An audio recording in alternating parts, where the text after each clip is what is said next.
সকাল বন্ধুরা, কেমন আছো তোমরা? আশা করছি সকলে ভীষণ ভালো আছো, সুস্থ আছো। আর বেঙ্গলি ব্লগার সুষমার চ্যানেলে তোমাদের সকলকে অনেক অনেক স্বাগত জানাই। আর ভিডিও শুরু হওয়ার আগে রোজকার মধ্যে একটা কথাই বলবো, প্লিজ ভিডিওটা ফুল ওয়াচ করো, কেউ স্কিপ করে দেখো না। আর কাছে দূরে যেখান থেকে আমার ভিডিওটি দেখছো তাদের সকলকে জানাই অসংখ্য ধন্যবাদ। তো কথা বলার মাঝখানে কিন্তু এখানে দেখতেই পেলে যে আমি কি করেছি। তো সকালে অনেকটা ভোরে ওঠা হয়েছে আজকে, কারণ আজকে কিন্তু অনেক বড় একটা কাজ করব। তো সেটা কী করবো সেটা তোমরা অবশ্যই দেখতে পাবে। তো এখানে সবার আগে যে রান্নাগুলো করব সেগুলো জোগাড় করে নিয়েছি। আর এখানে দুটো কড়া বসিয়ে দিয়েছি, একটাতে করব ভাগ্নির ঝোল আর একটাতে করব মাছ ভাজা। মানে ফার্স্টে ওর ঝোলটাই করে নেবো, কারণ সবসময় বাচ্চাদের খাবারটাই না আগে তৈরি করে রাখাটাই ভালো, কারণ ওদের তো একটা টাইমের মধ্যে খাওয়াতে হয় ওকে। আর আজকে যেহেতু অনেকটা ভোরে উঠেছি, তো তার জন্য সবার ফার্স্টে রান্নাগুলো করে নেব, তারপরে খাওয়া দাওয়া করে নিতে হবে। কারণ স্নানটা আমি এখনই করতে পারছি না, পুজো আমি দিদি দিয়েছে, কারণ আজকে আমাকে স্নান করলে হবে না এখনই, কারণ আজকে আমার অনেক বড় একটা দায়িত্ব আছে মাথার উপর। অনেক দিন থেকে ভাবছিলাম সেটা করব করে আর করাই হচ্ছে না, তো বাধ্য হয়ে আজকে আমাকে এটা করতেই হবে, কিছু করার নেই। তো তার জন্য এখানে সকাল সকাল আমি রান্নাগুলো করে নিচ্ছি, খাওয়া দাওয়া পরে আমাকে সেই কাজটাতে নামতে হবে। আর এখানে সবার ফার্স্ট টাইম বসিয়েছি ভাগ্নির ঝোলটা, যেটা একটুখানি ফোড়ন দিয়ে আমি সব সিদ্ধ যে করে রেখেছিলাম সবজি, সেটা দিয়ে দিচ্ছি। আর আজকে হুড়াহুড়ি করতে গিয়ে না দেখো না, সবজির মধ্যে যে সিদ্ধ করেছিলাম বিটটা, সেটাও পর্যন্ত আমি দিয়ে দিয়েছি মানে ঝোলের মধ্যে। তো সেটাকে এখন উঠিয়ে নিয়ে আমাকে আবার সেটা পেস্ট করে তারপরে অ্যাড করতে হবে। কারণ তোমরা তো অনেকেই দেখেছো যে ভাগ্নির ঝোলে কিন্তু সবসময় আমি এরকম বিট বাটা ইউজ করি, একটা কালারটাও ভালো আসে। আর বিট খাওয়া তো প্রচুর উপকার, বিটে প্রচুর উপকার রয়েছে, আর বাচ্চাদের জন্য তো খুবই ভালো। বিটের কালারটা এত মিষ্টি হয় না দেখতে, আমার তো ভীষণ ভালো লাগে। আর এই বিট দিয়ে কিন্তু অনেক রকমের রান্নাও করা যায়। মাঝে যেমন পমি আর রান্না করেছিল বিটের পরোটা, আর বিটের কিন্তু গোলারুটিও হয়, সেটা তোমাদের সাথে আমি অবশ্যই শেয়ার করবো। এখানে আমি আজকে করব ভেন্ডি পোস্ত।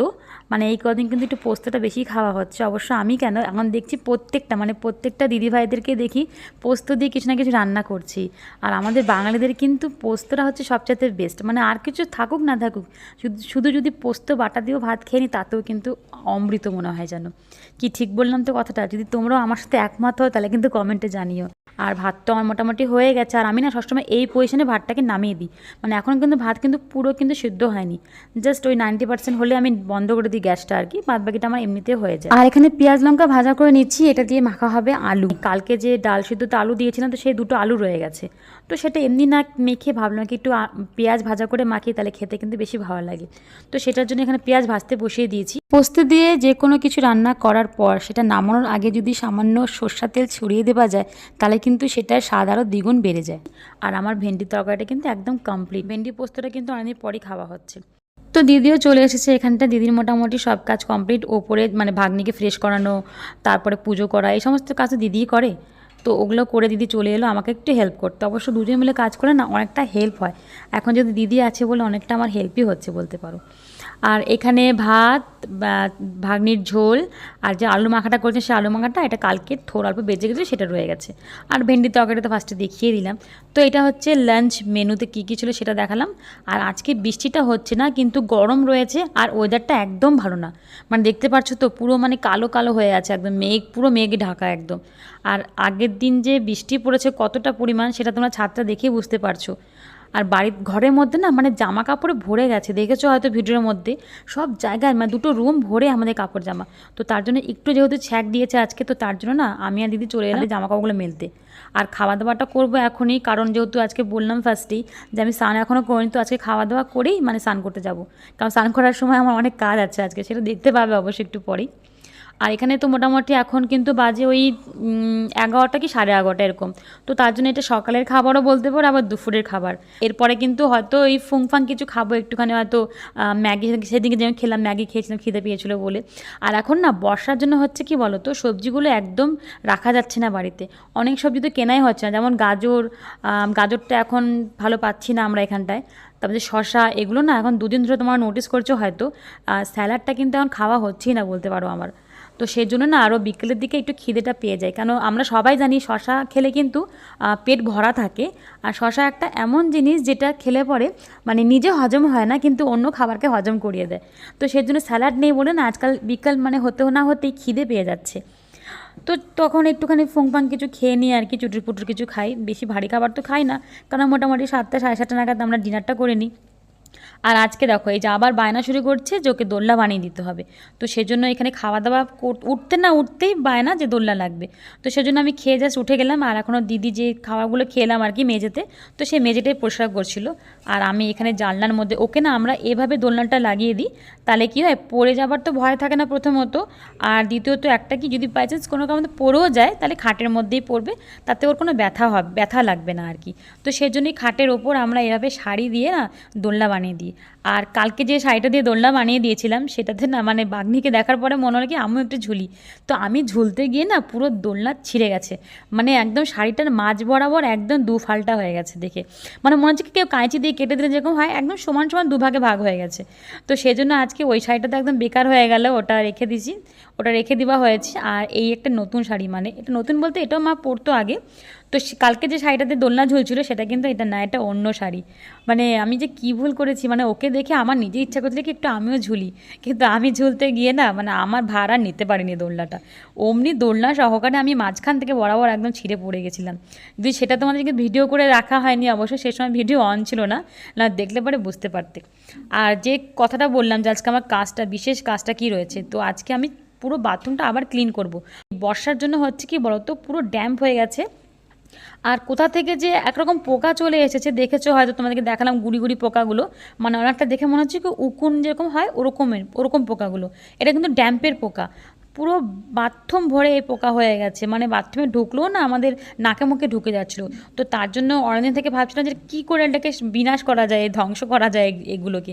তো সেজন্য না আজকে ভাবলাম কি পুরো ওয়ালে আমি ব্লিচিং পাউডার পেন্ট করা হবে। তো সবার ফার্স্টে যে কালো রঙের যে দেখলে যে যেটাতে মানে একটু কালো হয়ে গেছিলো যে ওয়ালটা, সেটাকে প্রথমে মারলাম প্যারিস। তো প্যারিস মারার পরে আমি তারপর প্যারিস করার পরে সেখানে আমি আবার ব্লিচিং পাউডার গুলিয়ে এরকম করে একটুখানি হালকা হালকা করে লাগিয়ে দিচ্ছি, যাতে ব্লিচিং পাউডারের তো গন্ধটা খুবই উগ্র, কোনো রকম পোকামাকড় আসতে পারে না। তো সেজন্যই কিন্তু এটা করা, মানে এত খাটনি করছি এর পিছনে, জানি না এটা অবশ্য সাকসেস হবে কি না, পোকাগুলো আদৌ কি যাবে না কিছু জানি না আমি, অবশ্য আমি বলতে পারছি না যে এটা আমার কাজ হবে কি না এই খাটনিটা। তো এভাবে না কোনাগুলো সব আমি মেরে দিচ্ছি এভাবে সুন্দর করে, যাতে এই গন্ধতে জানি আর না আসে পোকাগুলো। আর মেঝেতে আমি ছড়িয়ে রেখেছিলাম ব্লিচিং পাউডার, তো সেটা দিয়েও মেঝেটা সুন্দর করে পরিষ্কার করে দিয়েছি। তো দেখো এটা আমার পুরো কমপ্লিট হয়ে গেছে, আর সবটা না শেয়ার করাও যায় না, মানে ওইভাবে করে করে দেখানোটাও তো সম্ভব না, না ভিডিও করে করে দেখানোটা। এই টোটাল বাথরুমটা পরিষ্কার করতে কিন্তু আমার অনেকটা সময় লেগেছে আর প্রচুর কষ্টও হয়েছে। এক তো ব্লিচিং পাউডারের যে ধোঁয়ার যে গন্ধটা না, সেটা কিন্তু নাকে চোখে লাগলে পরে খুবই কষ্টদায়ক, এটা তোমরা হয়তো অনেকেই জানো। তো তার জন্য এর পিছনে কিন্তু আমার অনেক খাটনি হয়েছে আজকে। তো স্নান টান করে এসে সেভাবে কিছু শ্যুট করা হয়নি, আর এখানে ভাগ্নি এখন খাচ্ছে, আর ওর অবস্থা দেখো দোলনায় ঝুলে ঝুলে খাবার খাচ্ছে। মানে এই জীবনটা যদি আমরা ফিরে পেতাম যে কত যে ভালো লাগতো সত্যি, এখন মনে হয় যে তাড়াতাড়ি বড় না হলেই ভালো হতো। তারপর একদম বিকেলে চলে এলাম, বিকেলে একটু চিড়া ভাজা করেছিল মা, আর তোমাদেরকে ফার্স্টেই বললাম যে বিকেল হতে না হতে না কিছু খেতে ইচ্ছা করছে এখন কিছুদিন, তো তার জন্য চিড়া ভাজা করেছিল। আর আমি ভাবলাম কি তাহলে বসে না থেকে বলছে আমি একটু আলু পেঁয়াজ ভাজা করে নিই, রাতে ডিনারটা একবারে কমপ্লিট করে নিই। তো এখানে মা বানাচ্ছে পরোটা, 3 কোনা পরোটা আর আলু পেঁয়াজ দিয়ে ভাজা করব, অনেকদিন পরে অবশ্যই এই ভাজাটা খাচ্ছি।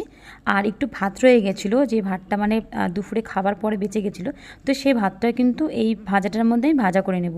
তো অল্প করে ভাজা আমি উঠিয়ে রেখেছি রুটি দিয়ে খাওয়ার জন্য, মানে পরোটা দিয়ে খাওয়ার জন্য, আর বাদবাকি ভাজাটার মধ্যে আমি এই ভাতটা দিয়ে সুন্দর করে ভাজা করে নেব। আর আমার কিন্তু ভাত ভাজা অনেকদিন পরে খাচ্ছি বলতে পারো, আর কিন্তু ভীষণ ভালো লাগে। আর এখানে পাশে বসিয়েছি দুধ জাল করতে, আর মোটামুটি সব কিছু কমপ্লিট। আর অল্প করে বাদাম ছিল, তো সেটাও ভাজা করা হয়ে গেছে, বাট সেটা আর দেখাতে পারিনি আমি। তো এখানে বাদাম ভাজা করে নিয়েছি, ভাজাটা যে করেছি সেটা অল্প করে তুলে রেখেছি পরোটার সাথে খাওয়ার জন্য। আর এটা হচ্ছে দুধটা, যেটা একদম সমস্ত কিছু এখন কিন্তু নিয়ে চলে যাবো ওপরে, আর কিন্তু নামানামি করবো না, একবার যখন ভাগ্নি খাবে জাস্ট তখনই দিদি এসে গরম করে নিয়ে যায়। তো এখানে এখন রাতে ডিনারটা রেডি করছি, আর যেহেতু বললাম যে চিড়া ভাজা খেয়েছি, তো তার জন্য ডিনারটা না মোটামুটি 7:30 নাগাদ করেছিলাম।